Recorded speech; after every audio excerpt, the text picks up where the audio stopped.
going to be reading from a 150-year-old book now, all right? So if you're going to stick around, you know, we're going to talk about some history. All right, time for the book reading. Time for the book reading. Time for the book reading, y'all. I'm excited. I'm excited. I am excited. The Art of Making Money, James D. Mills. And we're going to read a little bit from chapter 20, Investment and Speculation. All right. Chapter 20, Investment and Speculation. And you'll see the gematria, The Art of Making Money, James Mills, 333 English Ordinal. And I have the book. I have the book. The Art of Making Money, James Mills, 333 English Ordinal. And we're talking about chapter 20 because it talked about investment and speculation. But just a little bit of description.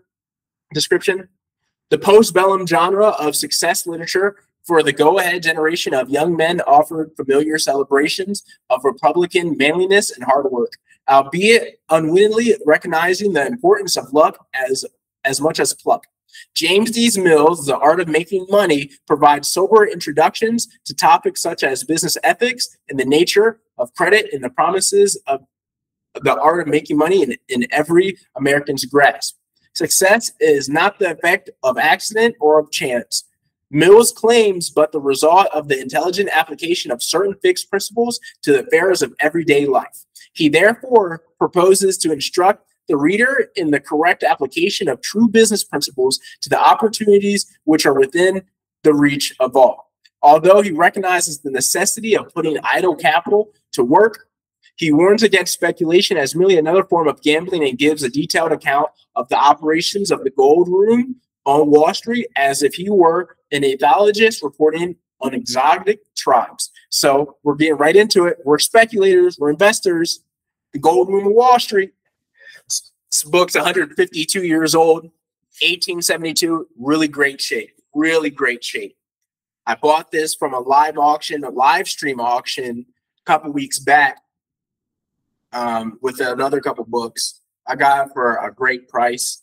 And what's really interesting about this book is the copyright page is actually upside down, which makes it even more rare. You'll see, oh, something popped out, but you'll see the cover page is actually upside down, or the copyright page is. But if you turn it over, and maybe that's part of Wall Street. It's all about the illusion. You know, 22 new shoes, you can actually see. 1872. So we'll read from this book today. It's really great shape for its age, for 150 years old. We're going to go to chapter 20 for investment and speculation, and we'll just read like 2 passages. It's not going to be anything crazy. We're not doing anything crazy. We're keeping this going, but this is what we do on this show. We read old books, century plus old books. And then we get to page 20. Chapter 20. Let me get there.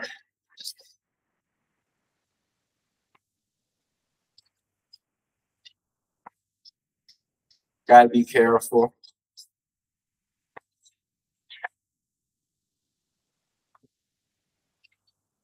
So first we'll read chapter 20's little thing he has. Chapter 20, the little excerpt about the chapter before we go to it.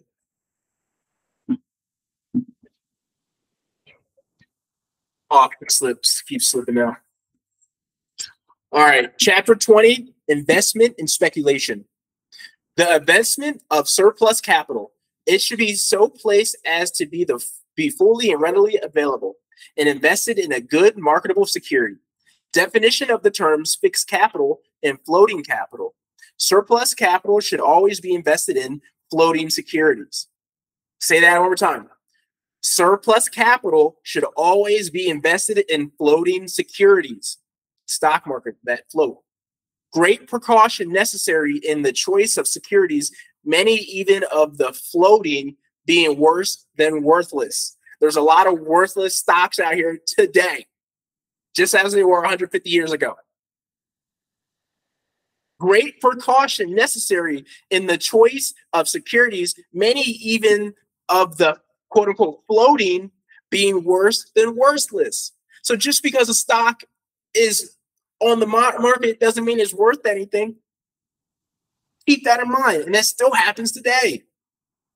Produce and commission merchants most exposed to danger and temptation in this respect. From this peculiar uncertainties attached to their business, the advice of an English financial journal on this subject, quote unquote, speculation as distinguished from the above mentioned class of investments.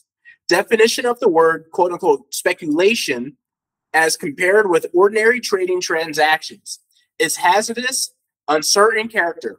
The speculator essentially, quote unquote, a gambler. Qualifications for a successful speculator, quote unquote.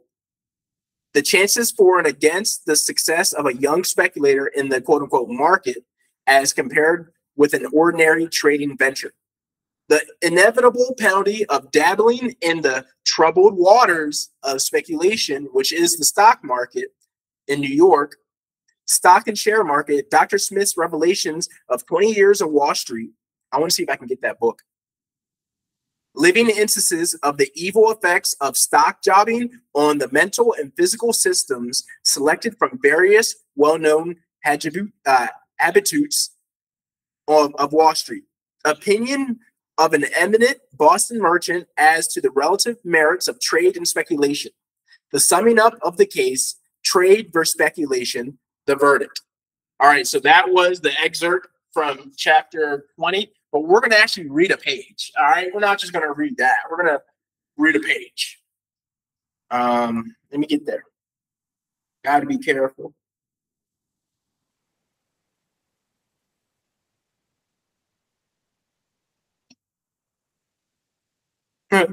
Found a book of Barnum, P.T. Barnum, Barnum and Bailey Circus. That's funny. That's cool. I mean, he was a businessman, the circus. Let me find the page. Let me find the, I should have bookmarked it. Partnership.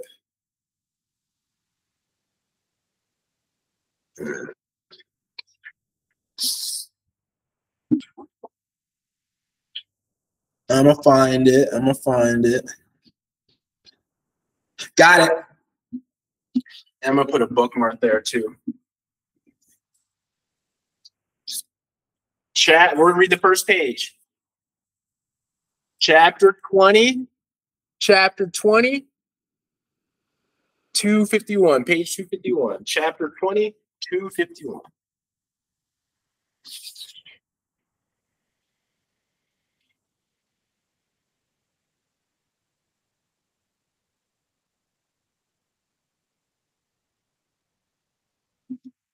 All right. Chapter 20, investment and speculation. The speculator, like the last new comet, acknowledges a law of his own. He does concern himself in the rise and fall of prices, for they deeply concern him. The trader depends on customers. The speculator has none. The trader depends on small but regular gains. The speculator looks to sudden and eccentric enrichment. The world is his market. 150 years ago, they were saying the same things that happen now. Nothing has changed. The trader depends upon small but regular gains. That can be investment trades too, like long-term trades over a year, right? The speculator looks to sudden and eccentric enrichment. The world is his market. That happens today. GameStop. There's so many stocks out there that people just want to get rich quick off of. It happens in 2024. It happened in 1872. This is fast. This is fascinating, and I'm happy to share this with you guys. Like, this is awesome. In our remarks on capital, we give the meaning of the term surplus capital and promise some hints in regard to its proper investment. This is a matter for the careful consideration of the man of business. As a safe and suitable investment of such funds will add to his wealth in a continuous stream. While it they be placed without due precaution, they may not only prove a loss in themselves, but an injurious drag on the business from which they are derived. The chief points to be considered are that they shall be fully and readily available for use whenever your business may require them, and that they shall be invested in a good mercantile security. And that's what we'll read today.